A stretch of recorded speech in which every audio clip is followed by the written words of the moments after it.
I wanted to, if it's okay, there are a host of things across a host of topics. And one of the things I'm very interested in talking with you about is probably the hundred, if not hundreds of interviews of some fashion that you've done over the last calendar year, because I think that's something that a lot of us often think about.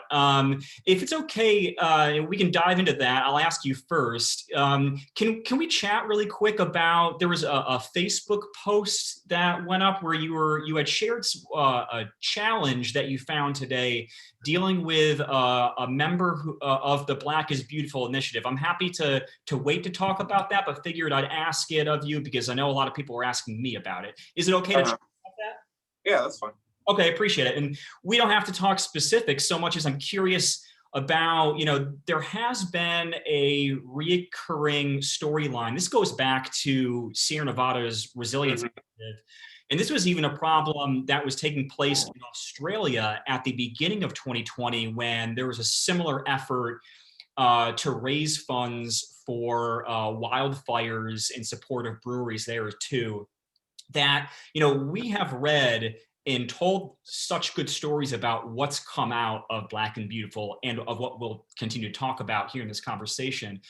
But one of the challenges it seems like you might be having as things kind of shift toward eyeing 2021 and the ways that this can be a lasting impact is trying to make sure that people come through on donations and the things that they had agreed to. Could you give a little background of just some of that, of what you're experiencing in this moment? Definitely. So pretty much now that it's been, close to 9 months, a lot of consumers are starting to contact us about receipts from various breweries to see where their donations went to or how much they ended up donating. This one particular brewery is a local brewery here within San Antonio, and we had somebody contact us as far as that goes. So when we originally reached out to ask where those donations went, we were presented with being blocked from their social media.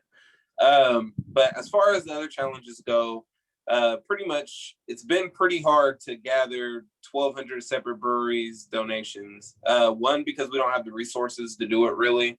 I mean, you figure the majority of running the initiative has been me and my sales manager, Kimberly. So outside of that, it's kind of difficult to run and tally up 1,200 plus different breweries across, 22 different countries. So we sent out a survey a few months ago, basically asking when they brewed the beer, who they donated to, where did the funds go, how much was donated, the percent that was donated. So we've had about, I think the last time I looked, it was about 403 responses. And the total tally was about 1.7-ish million. So you think about just the amount where you're looking at a third of the amount of people that have participated, that responded, and to already hit that amount is a great thing. But it's just has been definitely a interesting experience to try to gather the information from everybody. And we understand everybody hasn't brewed the beer yet, or we understand, other people have come into financial situations, and that's fine. But it's always nice to be transparent in these things, dealing with the magnitude that Black is Beautiful has and the amount of media attention that it's had currently. And so basically, we just want to be able to provide this information to all of the people that have supported, so they can know that their money went into the right directions and went to the correct causes and things like that. So hopefully we'll be over the course of the next couple of months. We're going to start contacting breweries directly, which should be an interesting experience. Hopefully we're not met like the one today. But hopefully people hold to their part of the deal for the majority. You look at such a large scale initiative and how many people have involved themselves, and you can automatically assume there's going to be a bad apple or two, but let's just hope it's at the one or two. Yeah, so you had mentioned that big number. So it was about 1,200 businesses across multiple countries. And I don't know if we've heard that much about the details you're sharing, that the logistics behind the scenes is just you and one person who's trying to follow through on all of this. Could you give a sense of what that work looks like for you and your teammate who's trying to track all this stuff down? It has definitely been an added load. Luckily, when the initiative first started, we're in peak COVID. So I wasn't really brewing a lot at the time. She, as being the sales manager, wasn't doing a lot of sales at the time. So we had the ability to kind of use the time that we did have extra to focus on the initiative. But as it's grown at such a large scale, it definitely has taken a huge amount of our time to be able to focus on this and continue to see it scale to the level that it has. I mean, you look at just the partnership that was created with Walmart over the last couple of months, where we're in over 300 locations partnered with 8 different breweries. I mean, you don't see the behind the scenes of this type of stuff, but we had to locate those 8 breweries to participate. We had to build contracts with these breweries. We had to work on the recipes with these breweries, and then work with Walmart literally daily and still daily as this thing is going on to make sure that it's going in the right direction.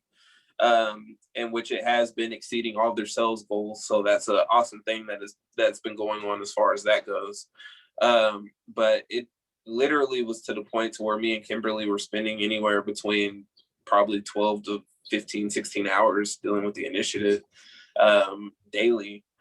I don't despair about it at all. It's definitely been a positive experience in the sense, especially some of the accolades and different things that have happened. But then also you look at the large amount of support that has been given.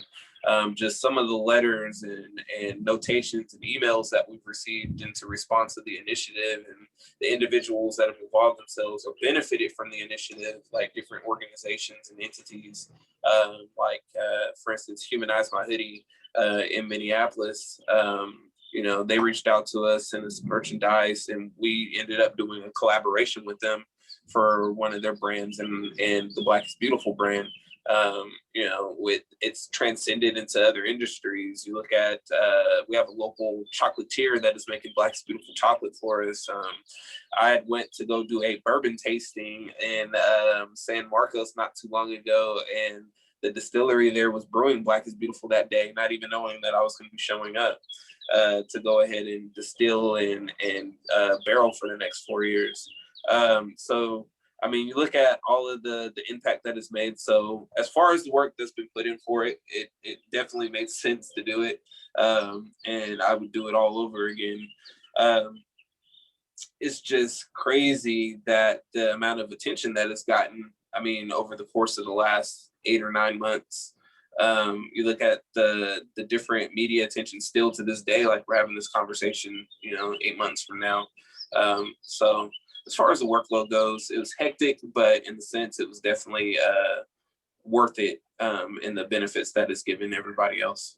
Yeah, let's talk about that interaction with the media, because you're painting a good picture here, because we've got 12 to 16 hours a week that you had mentioned that was just kind of behind the scenes logistics that you were working on, coordinating with people. You were also making beer as head brewer. How much time a week were you spending talking to media at its height, maybe going back to the summer through today? Yeah. So it's interesting because the week before Black is Beautiful happened, I had a conversation with my assistant brewer. He pulled me to the side and had expressed that he wanted to start brewing more. And so then literally the next week, Black is Beautiful happens. And it's like, guess what? You get to be the head brewer for the foreseeable future because I don't have time anymore.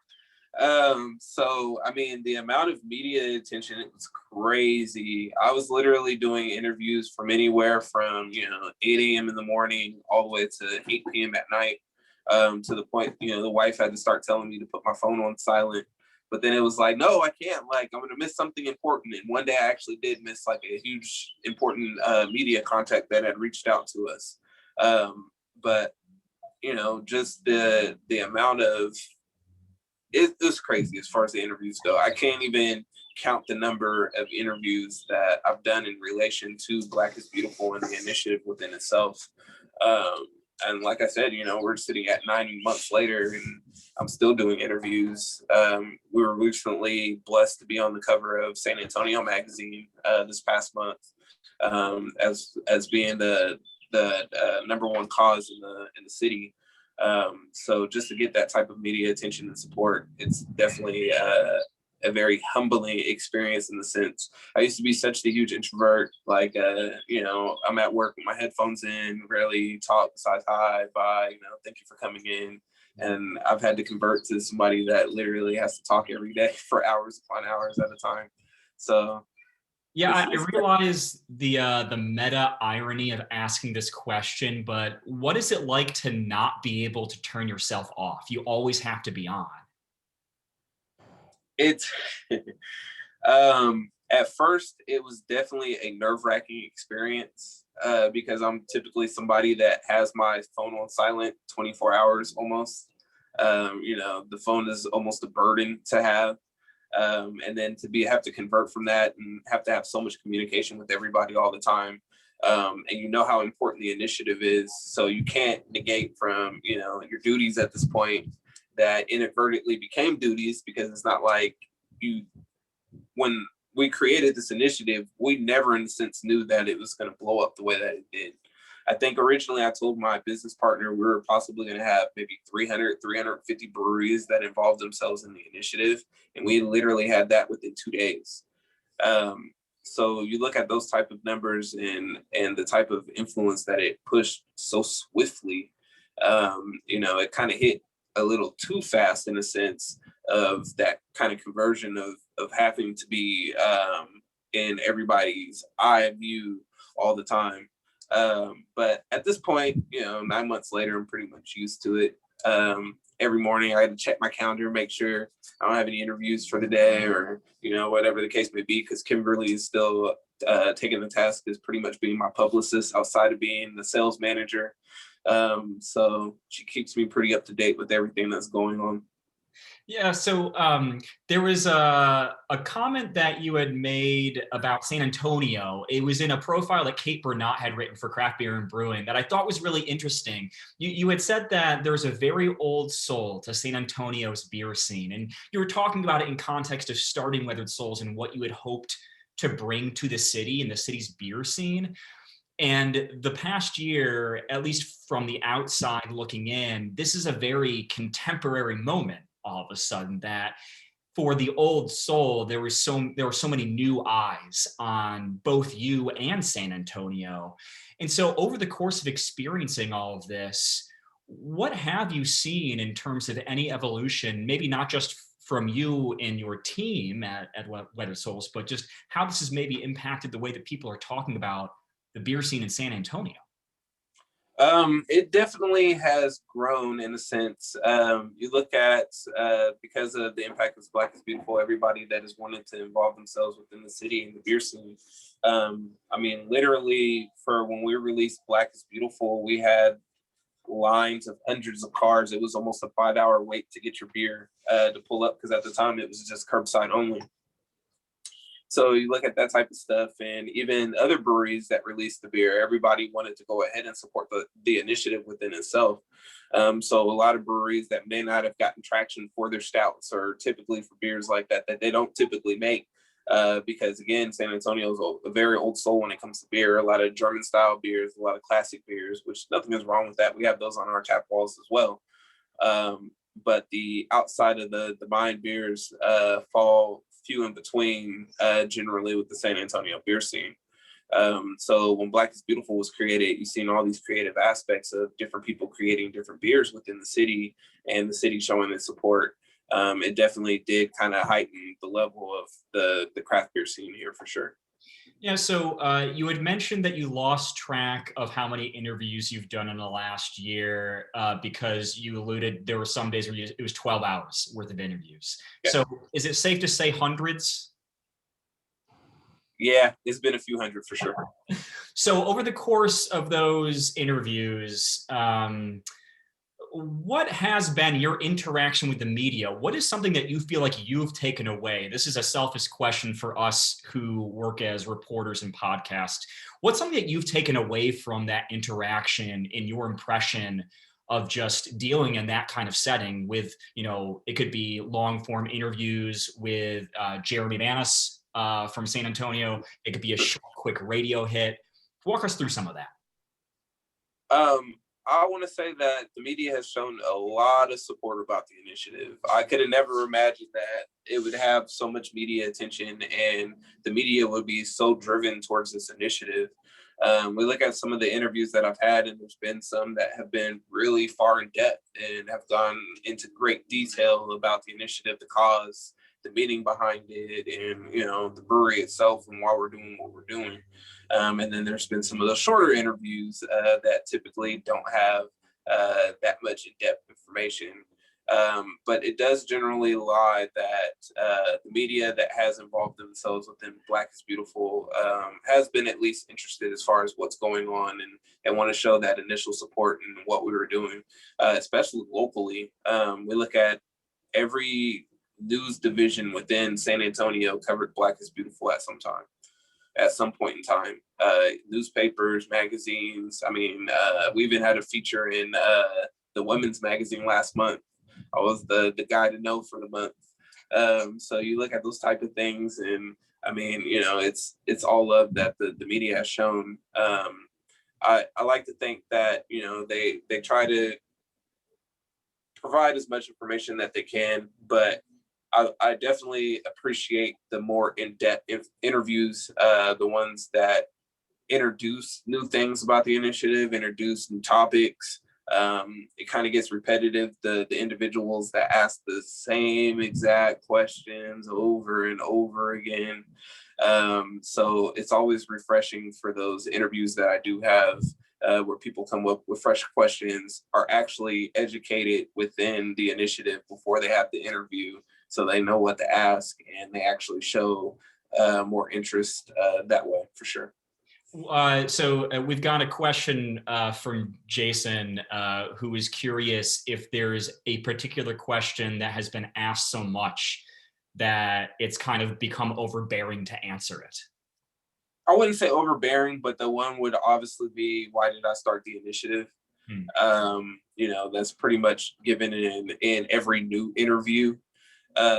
So it's become to the point to where it's almost repetitive in the thought that I regurgitate this information.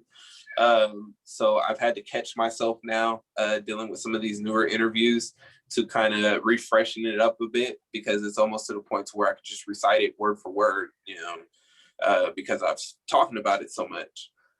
So that would probably be the one for sure, is why did I start the initiative? That's a good call to action, to do your homework ahead of time for everybody who's on the call, to know what you're going in. And that also leads to another question from Jason Marcus too, is that for all of the conversations you've had, are there any questions that haven't been asked that you yourself would have thought of that you would have loved to talk more about? That's a good question, Jason.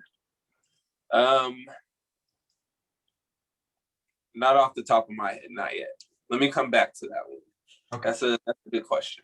I will mark that one.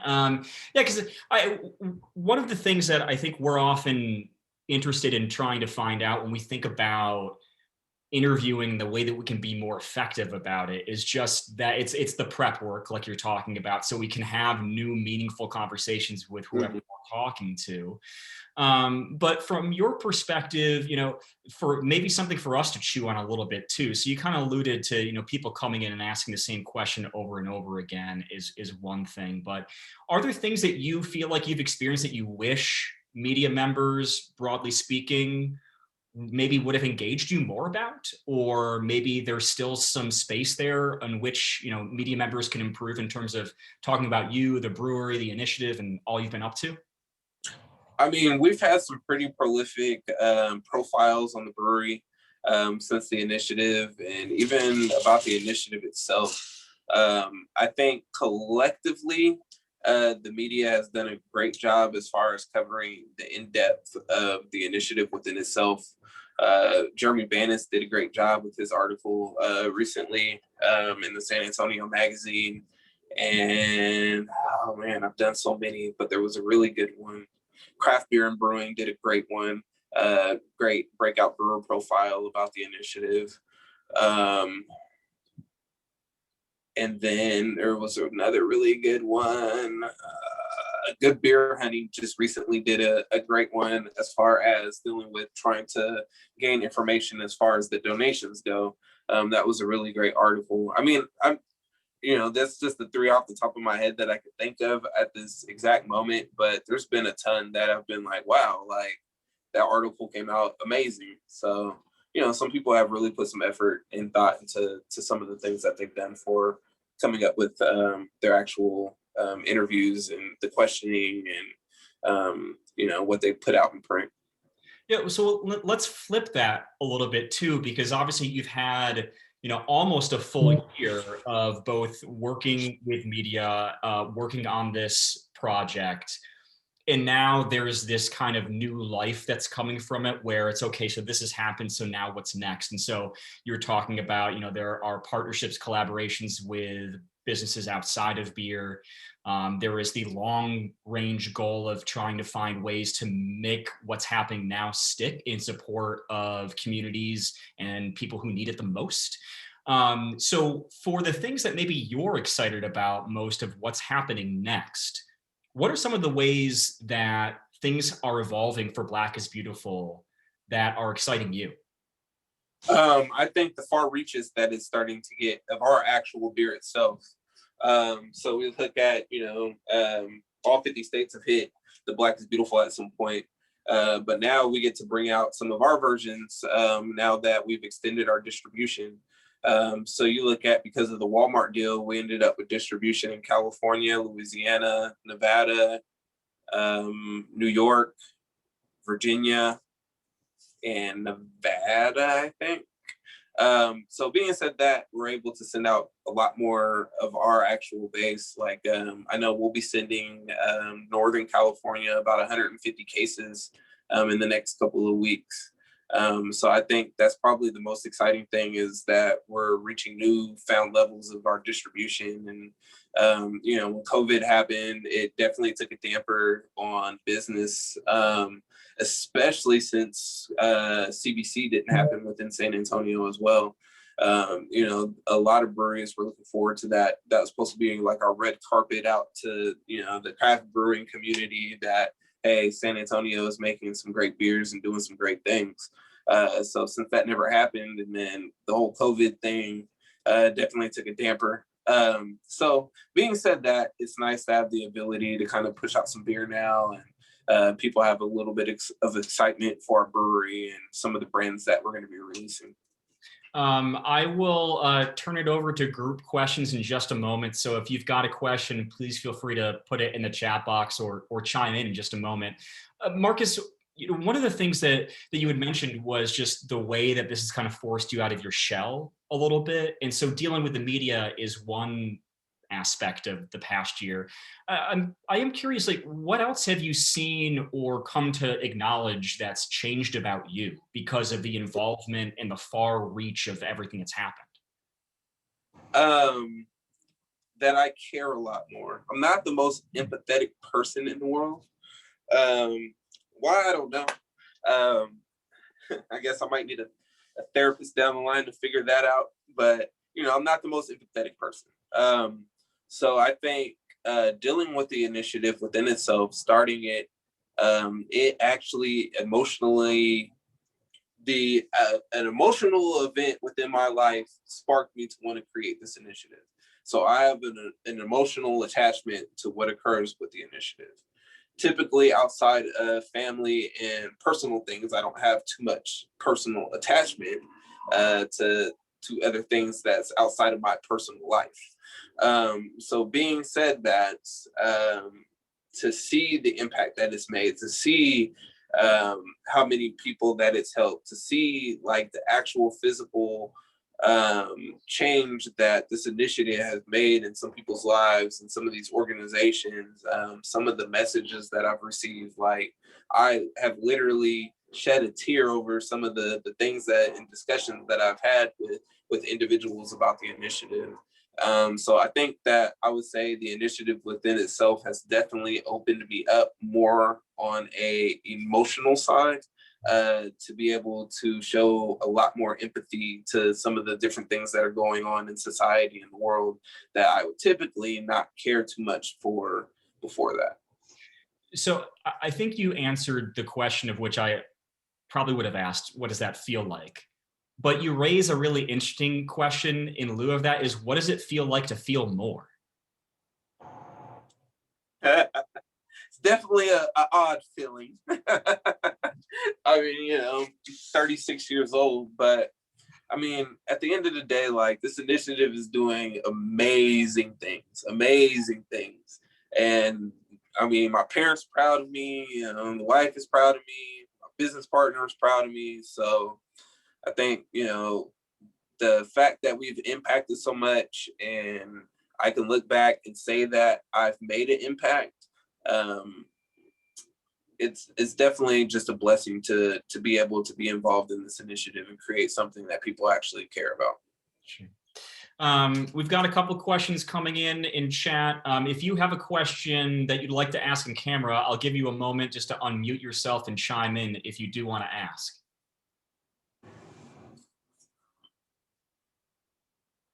Okay. Kia, if you do want to ask something, feel free to put it in the chat or direct message me if you want to pop on video real quick. Marcus, I'm going to ask you a question from Tara. She was curious about what you think of white reporters covering Black, Indigenous, people of color issues within that community. I think that's a positive thing. I mean, you look at everybody needs to be a partner in progress, right? You start eliminating individuals that want to show support, then how many supporters are you going to have in the long run? This is the long road for everybody in a sense. I know everybody doesn't always feel that way, but I mean, we are one society. So everybody deserves respect. Everybody deserves to feel to be a part of the community. So as far as white reporters wanting to follow things, I mean, you look at the end of the day, there's far more white reporters than there are minority reporters and reporters of color. So as far as them wanting to support the initiative, support different causes, even supporting things outside of Black is Beautiful, that support Black lives and just in general BioTalk and different little things like that. I mean, you can't help but appreciate the support that's given. Yeah, so, I mean, for someone who's been inside the change happening within U.S. craft beer, do you feel like what's happened with and around you for the past year has been a major turning point? Definitely so. I mean, you look at some of the different things that are going on within the craft beer scene now. You got the Michael Jackson Foundation. You got WeldWorks running programs. There's multiple breweries now that are doing internships, providing money for Black brewers to come in. I mean, that's where the real change happens, is when you actually see people of influence, right? So, I mean, you can hire all the Black bartenders, all the Black cellarmans, and all the Black barrelmans that you want. But at the end of the day, no real change is going to happen until those people are in positions of power, right? Those people are in positions to create beer. Those people are in positions to be creative on the brew floor. Those people are in positions of power, of ownership. That's where the real change is made. And you see a lot of breweries moving towards that and trying to make those changes. So definitely so. It's been in a positive route. There was a follow-up question too from Tara. She was curious about is there anything you'd like white reporters to know about covering Black is Beautiful or other issues regarding race? Yes. The biggest one that I've had is that anything that correlates with Black, they always correlate it to Black Lives Matter. And it's not one and the same thing, right? So you even look at the Black is Beautiful initiative. Nowhere have we ever shown our support for Black is Beautiful. Never have I ever made a statement saying I support the Black Lives Matter movement, the actual organization in a sense. So you look at that, but then you see interviews, the Black is Beautiful in support of Black Lives Matter. And it's like, wait a second. I don't know how you link the two because those are two different things. Dealing with Black Lives Matter, yes, Black Lives Matter every single day, hour, minute, of eternity. But the organization is a whole separate little entity, a whole separate thing. And not everybody agrees with everything that the organization does or whatever the case may be. So I think the biggest thing that I've seen dealing with white reporters is that just automatic correlation that anything dealing with some type of Black social justice reform is automatically one and the same with Black Lives Matter. Forgive me, this may be an ignorant question, or at least a naive one. Is there a reason why you think that there is that kind of jump to conclusion connection, that it's simply because there were these two movements that are happening in a similar time? Yeah, I think it's just the fact that it's too Black. It's just Black and social justice, and so they think it's one and the same. How have you maybe been forced to clarify that in conversations with people?